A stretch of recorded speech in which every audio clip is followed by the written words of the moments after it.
Aloha mai kākou. Welcome to the Papamū Podcast, where we engage in strategic conversations through a Hawaiian lens. Together, we explore how Konane is more than a game. It's a mindset for leadership, identity, and community connection. Whether you're new to Konane or a seasoned player, we invite you to cultivate a Papa Konane mindset with us today. ʻōlelo Kimo Chun, I am the host for today's episode entitled, What is Konane? We are joined by Uncle John Kaohelaulii, who authored the Black Book of Kōnane and is a Konane expert, along with Keiki Kaopua, who is a cultural specialist with Kamehameha Schools and who is a Konane researcher. Excited to have the both of you here today. Thank you for joining us. Pea mai ne o lua, Keiki, pea oi. Mai ka ino, mahalo. Mahalo te ke Konane mai. Mahalo. Uncle John, pea oi, how you doing? Doing good. This is exciting. Doing good. Thank you so much for joining us. Konane. Hey, Keiki, what is Konane? Konane is a game that Hawaiians play that our ancestors were playing for a long time. We can tell through our legends and our moʻolelo that we played this game. Mm-hmm. And fortunately, there are stories that tell us how they played it. But definitely, it's an important game, and it's a way, because it is our strategy game. It is the lens through which we can understand how our ancestors strategized. Mm-hmm. You know, in terms of moʻolelo, who played Konane? This is one of those games that everybody played. Mm-hmm. They said it's quite common to find a papamū or a board to play Konane in front of. It wasn't uncommon to find right in front of the main houses at the kauhale where people lived. So everybody had them. And we also had them down on the beach where we believe fishermen used them. And yeah, so it was ubiquitous. Everybody had one. Mm-hmm. Mm-hmm. You talk a little bit about the strategy of thinking and how that is tied to Konane, and really gives us an opportunity to step in to the shoes of our ancestors. And so, what are some of the values that are coming out of the playing of Konane? I remember you mentioning in a conversation previously, if you really want to get to know the mindset of your leaders, understand the games that they played, I'm wondering if you might be able to expand on that. Every culture has a strategy game, and it affects the way they have and do make decisions today. So say, for instance, in the West, chess is dominant. In Asia, Go is dominant. And why that's important is when you see these cultures overlap, whether it's financially or militarily, you'll see they're both playing their own game. And so in order to interact with another culture, you need to understand the game that they're playing. It's clear, and it was funny because they point out in some movies that one of the things you don't do is get involved in a land war in Asia. And that's because they play the game Go. And Go is about taking territory, not necessarily like chess where you're triangulating attacks and coordinating attacks on one person. Go is about taking territory. And this is because the West didn't understand that. They had difficulty dealing with wars in Asia. So with that in mind, Konane was the game of strategy for the ali'i. And so if you want to understand what why they made the decisions they did, or anything, understanding them in history, you pretty much have to understand their mindset. And literally, the term Papa Konane was what we used to represent our personal mindset, how we plan things and strategize. So we literally called that in the newspapers our Papa Konane. Thank you for explaining that. I think Konane, in terms of our community, is very popularly known as Hawaiian checkers. And I know the both of you have some thoughts about maybe changing the mindset of that terminology, Hawaiian checkers. And I'm going to throw this question out to you first, Uncle John. Like, where do you see the differences that lie between Konane and checkers? And then I'm going to go ahead and expand over to you as well, Konane. Keiki Kaopua. Uncle John, what are some of your thoughts around on the terminology of Hawaiian checkers and Konane? When it comes to the terminology, I don't know enough of the historical terms that is used in Konane. I want to learn, and so I'm really excited about this segment of our podcast. But the more I learn about on the historical side about Konane, the more excited I get, because it's opening up new avenues for me, and it will allow me to teach a little bit, maybe more appropriately, on how the game should be played. But my focus has been on teaching people how to play, but I do want to, as much as possible, teach correctly if I can. So that's one of the things that I really want to try and do. Keiki, what are some of your thoughts about that?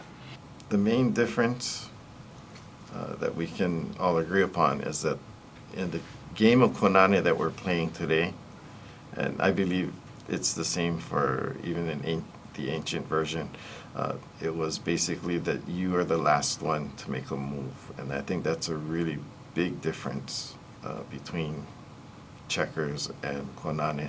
The movements may be similar, but definitely the intent, how it's played, but definitely what the ultimate goal is, which is to be the last one with options.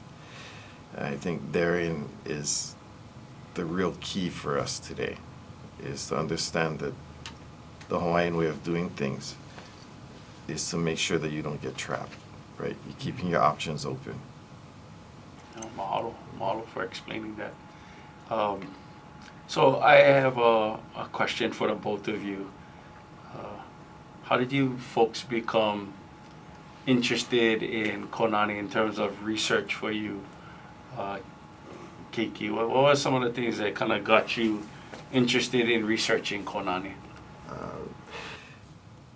That's it. Well, I had a mentor named Francis Ching, and he was an archaeologist, and he said that in one of his digs in Kona, that they found a burial cave, which was clearly for an ali'i, and he found a Papamū and the ʻiliʻili, and he mentioned that the ʻiliʻili, or the black one, the ʻiliʻili ʻeleʻele, were shaped like little ulumaika, so each one was shaped.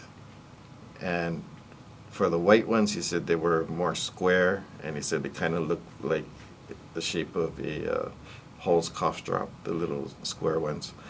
And he said it's clear that if you're an ali'i, you're not just going to grab pebbles and play. So it was a nice board.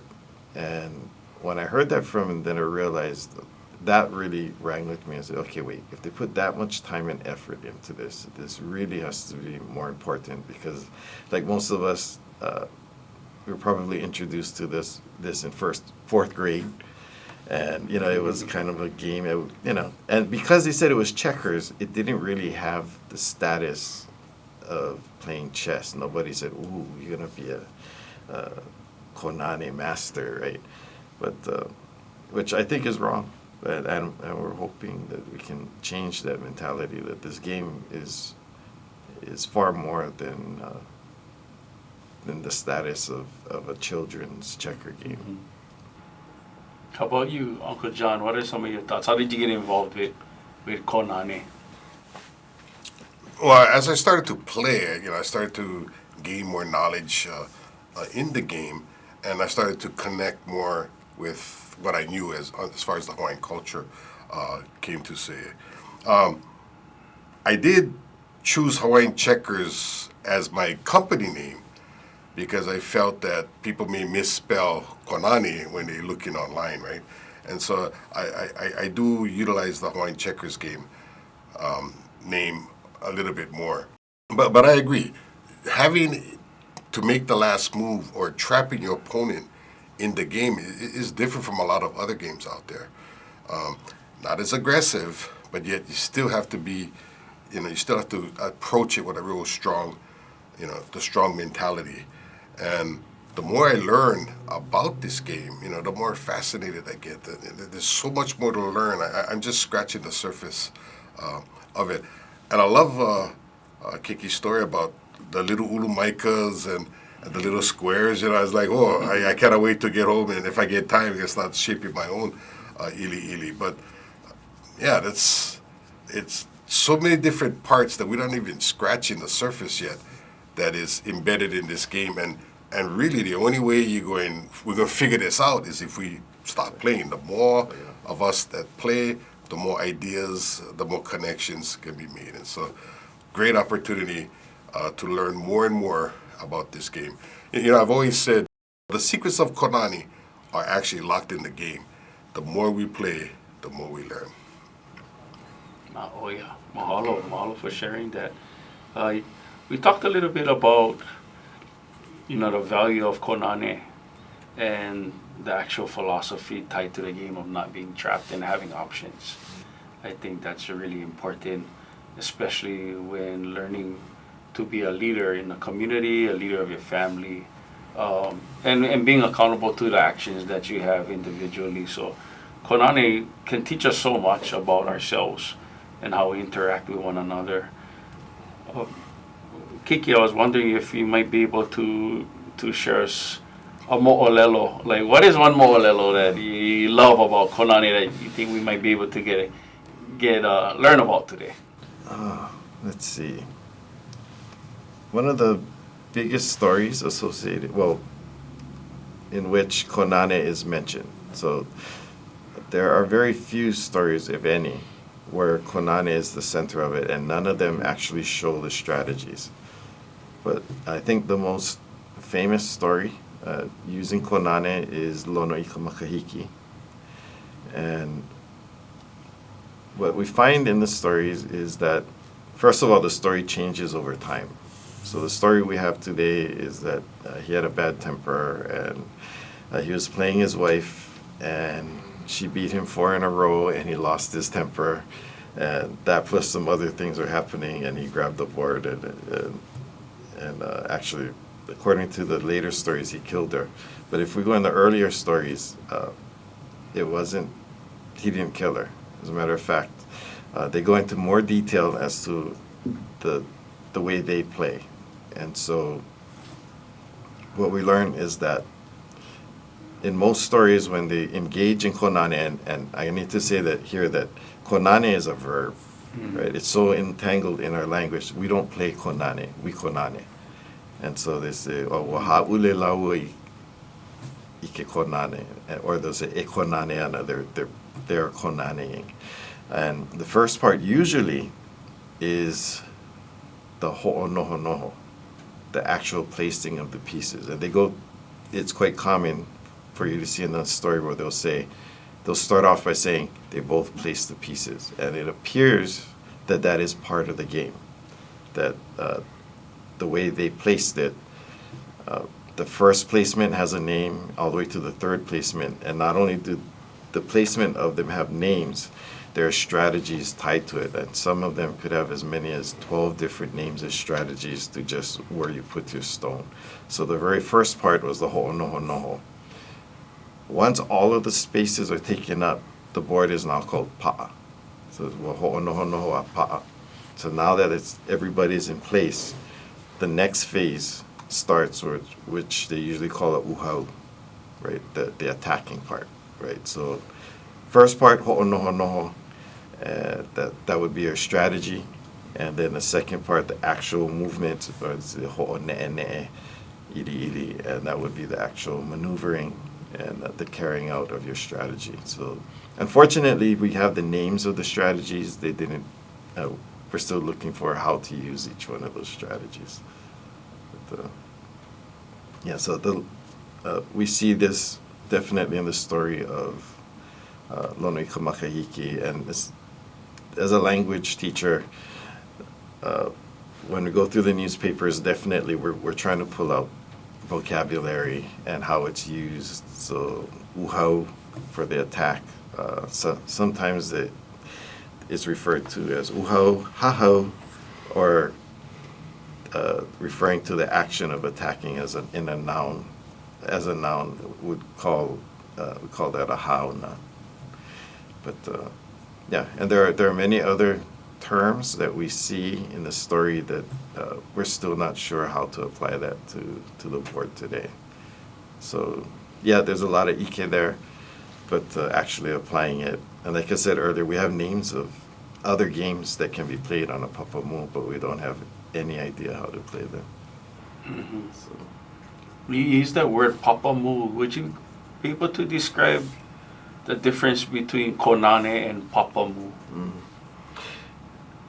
From what we can tell, and from the oldest records, written records, we have Kamakau and Fornander are some of the earliest recorders on what Konane is.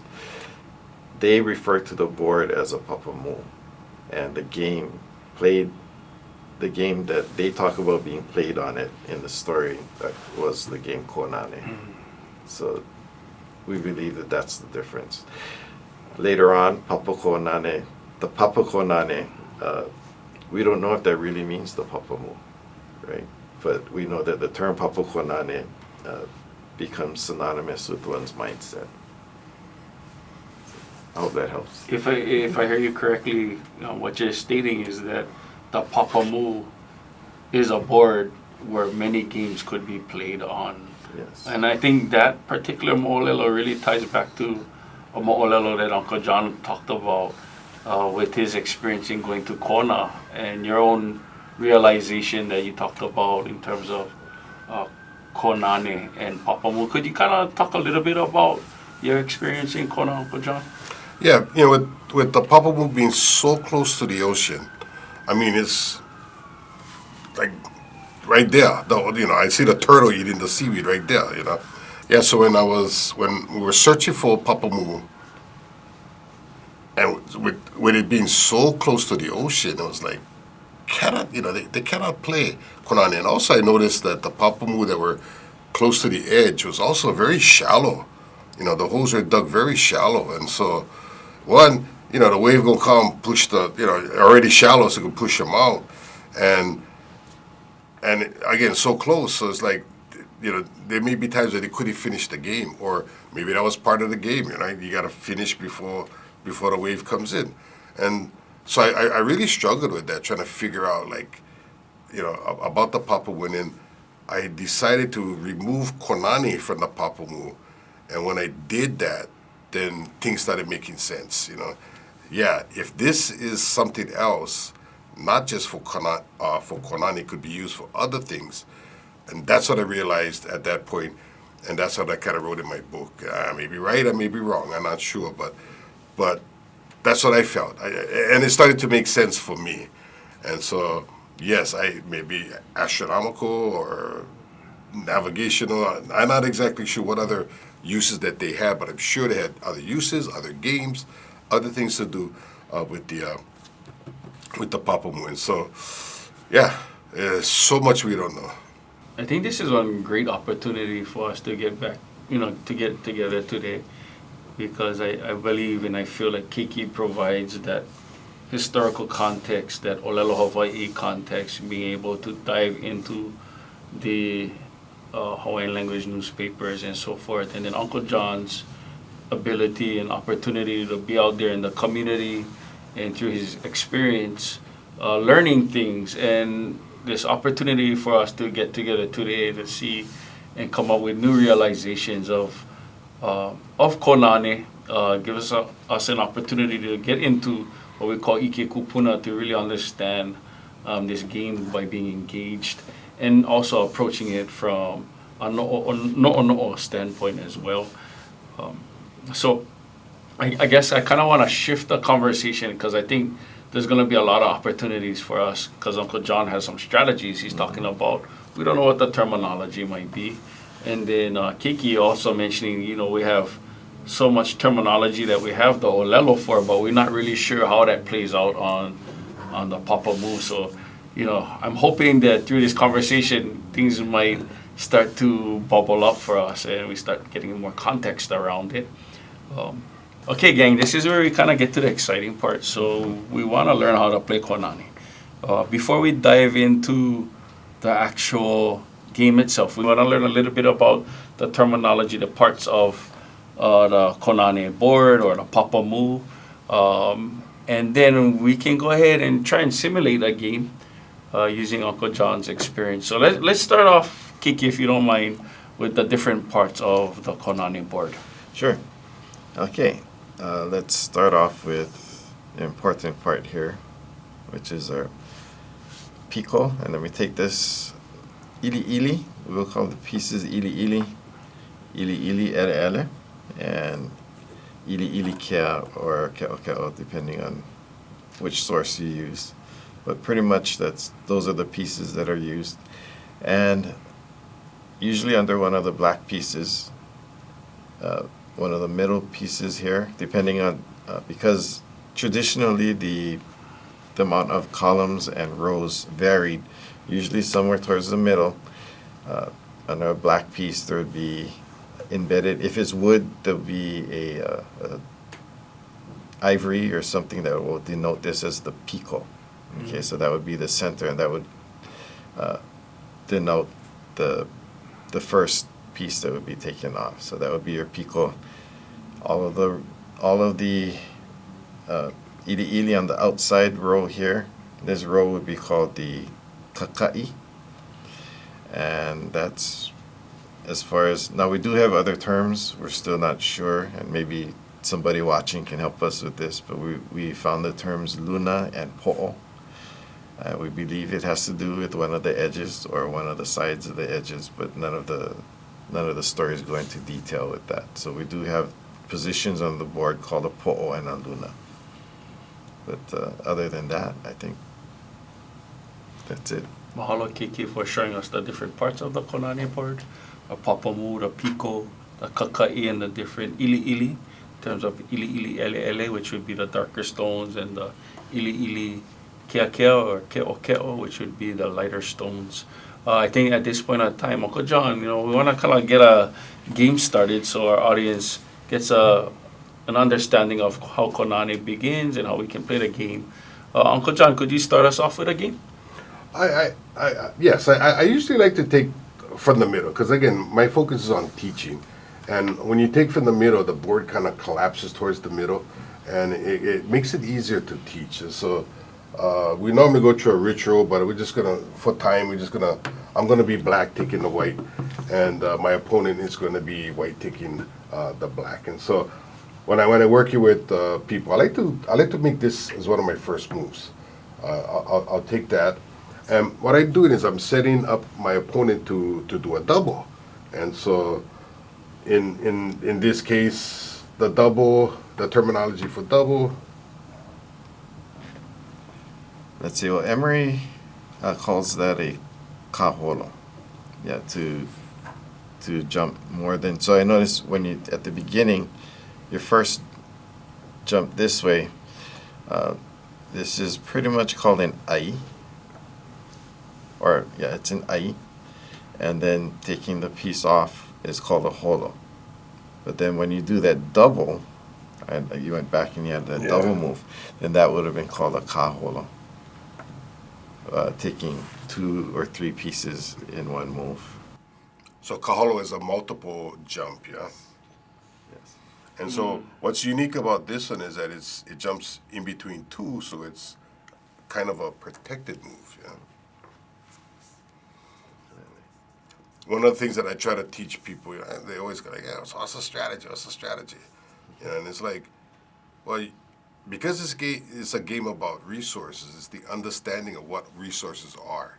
You have the ili, which are resources, but then you also have time and you have moves, which are also resources. And so this is a good move because although you're consuming 2 resources with 1 motion, it's a protected move. And because it's a protected move, it falls what I call a sandwich between two pieces. And so I'm not giving my opponent a free move. I'm not giving them something for free. And so that's what I call a protected move. Yeah. And there are two types of protected moves that I have here. Okay. Yeah, we don't have the terms for that. But if we could go back just one move before you did the... Okay. So I did the two black here. Yeah. So, say you only took one, right?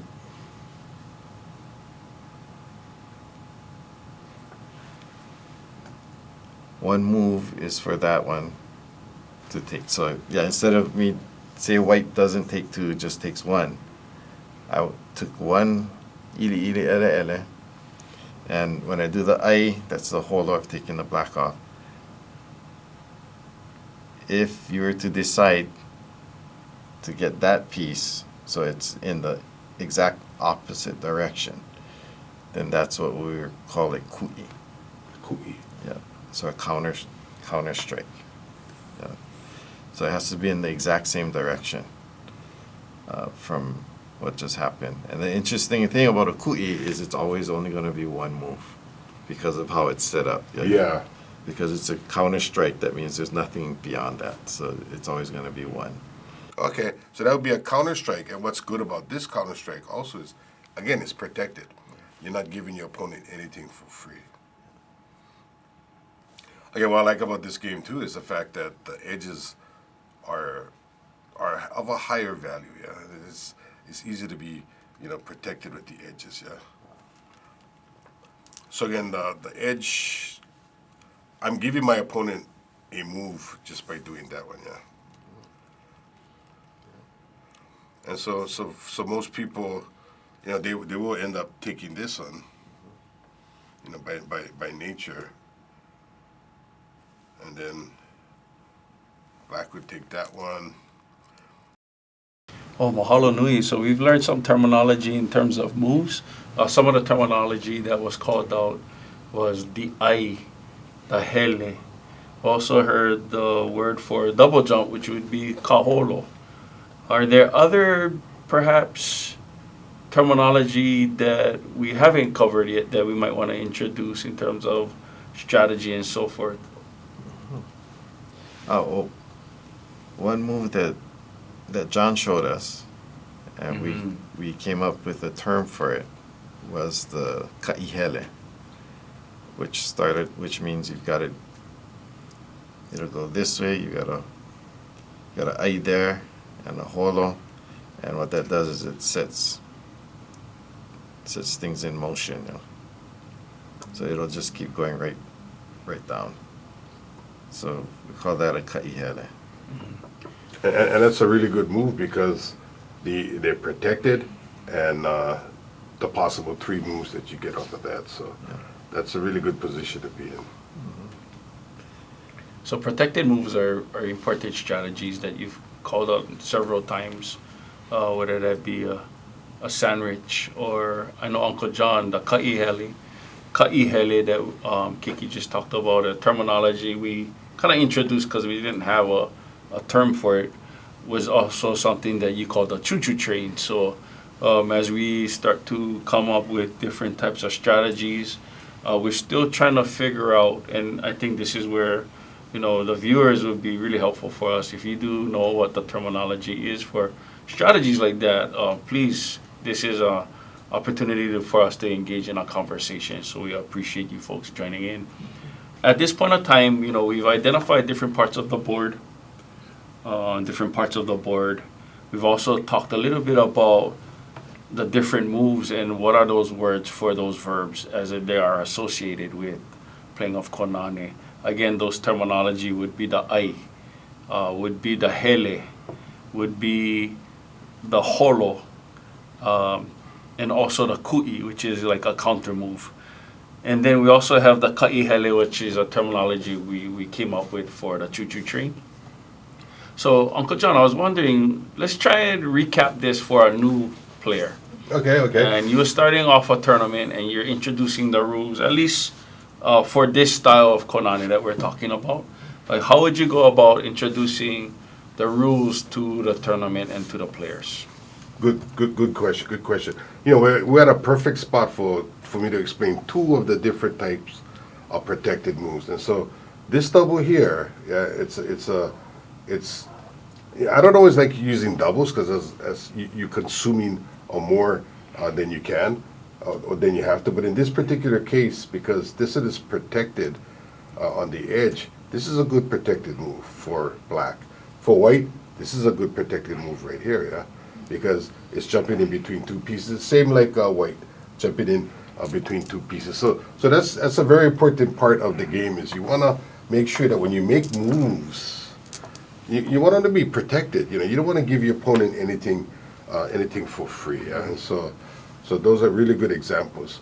Now, typically when I start a game, you know, we go through the process, choose one, and then whatever they choose, you put on the side here. And basically, this means that Keiki is black, and then I'm white. In Konane, black always goes first. And so in this particular situation as we start off, Keiki basically has three options. He has this option, he has this option, and he has this option here. And by taking this option, he sets himself up for a double. Yeah. But in Konane, you can only move in one direction. So he would not be able to do this because that would be changing direction. But he could do this because that's going in the same direction. And once again, not always advantageous because the objective is to make the last move. And sometimes when you do the double, you're consuming more resources than you actually have to. A lot of times I tell people, if you take that second or third piece just because it's there, you're playing checkers. But if you take it as second or third piece because that's part of your strategy, you're playing Konane. So as Uncle John is kind of describing the rules and so forth, are there other terminology that might be useful for us in terms of starting a game or those types of terminology that might help us out in understanding? Oh, yeah. Okay. So usually when they would say, let's play Konane, they usually say, e Konane Kaopua. And then in one of the articles, in parentheses, it says Konane ili ili, so which is the Konane playing with ili ili, implying that there's another Konane, and we don't know what that is. But they would say e Konane Kaopua, using it for Hawaiian language, that's a verb. We don't say we play Konane, we say we are Konaneing. Okay, and then when John did this is probably the part when we would say, hey, what? Yeah, we're going to play. Yeah, let's begin. And that's where the beginning is, right? In the choosing of the which side you're on. Even traditionally, that is an important part of the game, who goes first. But I think one other that I did see, one other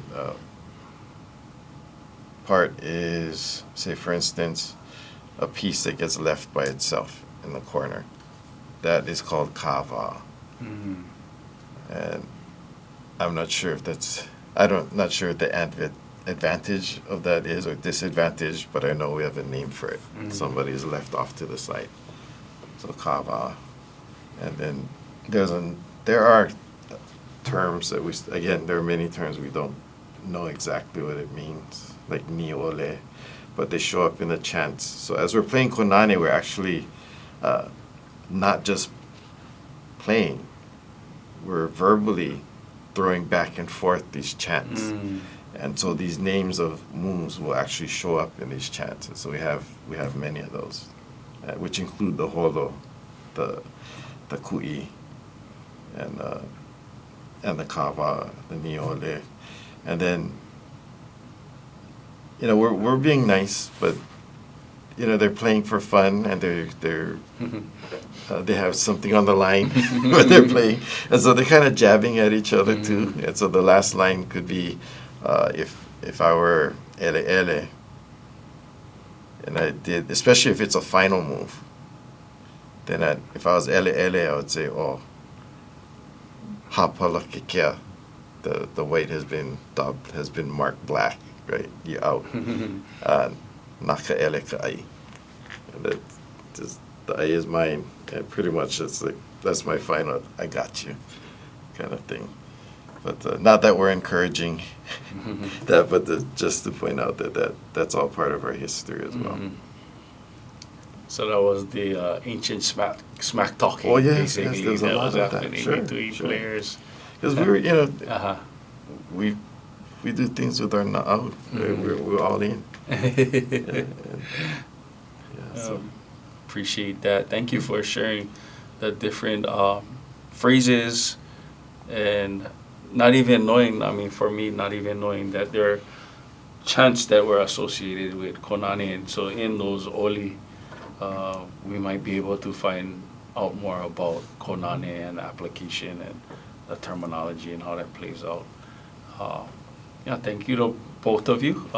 Now we have a breakdown of ʻōlelo Hawaiʻi and how that ties to the game of Konane. And then we also have Uncle John in terms of how he starts off tournaments, and hopefully it's really helping our community to get engaged with Konane and to play Konane in their homes, with friends, with family. Uncle John, I know you do have some resources. If you want to share real briefly, like where people can get resources if they want to play more Konane, could you expand a little bit about that? Yeah, once again, go to my website, konanegear.com, look for the products, go down to the books, and then I got a lot of free ebooks that will, a lot of free resources that you can use to start a program in your classroom or at home. Papamū is there. You just gotta you gotta find your own ʻili. And so I recommend lima beans and kidney beans. The black bean too small, hard for pickup, but the kidney bean will replace it. And then you only gonna need half, and then try the rest in the soup, and you're good to go. Yeah. So, but easy resources. No reason why you cannot start a Konane program any place. And I've used in the past the soda. You go picnic down by the beach. You get the soda box. You get with Sharpie. You make the circles. You get the keys to get all the bottle caps, or go pick up the ʻili, and then boom, you can play even at the beach. Just using the resources that are available. Mahalo. Maybe one final question I can throw out to the both of you. When we think about Konane, like what is a hope that you have for Konane in the next 5-10 years from now? For me, I hope that in 5 years I will be in my living room watching a tournament on TV, televised, and everybody got their poo-poo, and they're enjoying a game, watching really good Konane being played. And just the terminologies become part of our daily life, and have that Papa Konane mindset. Yeah, I would love to be walking past on Park and seeing, a crowd of people on a picnic table in the park playing Konane, and go over there in the alley a little bit and just watch how they play, how they get into it. See families over there playing Konane. So, yeah, in 5 years, I think that's possible. I think we're in a good spot right now, and it will be great to see more and more of our people engaging in a game like they did in the ancient days. Laughing, giggling, playing. And unfortunately, whoever loses got to carry the stuff back to the truck or something like that. But that's what I'm looking for in the next couple years. Yeah.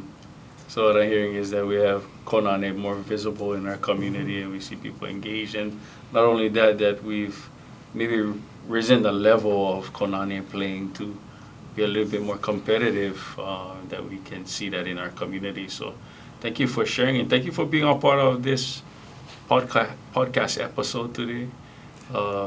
Uncle John, thank you for all that you do in our community, and really amplifying and getting the message out, and building that excitement around Konane. I know you've invested a lot of your time and energy and something you believe in. And Keiki, thank you so much for sharing, your research. I think it really brings a fuller context to the importance of Konane in our community through moʻolelo and through your research, and adds another layer that helps me personally to appreciate Konane on another level. And so thank you to both of you for joining us today.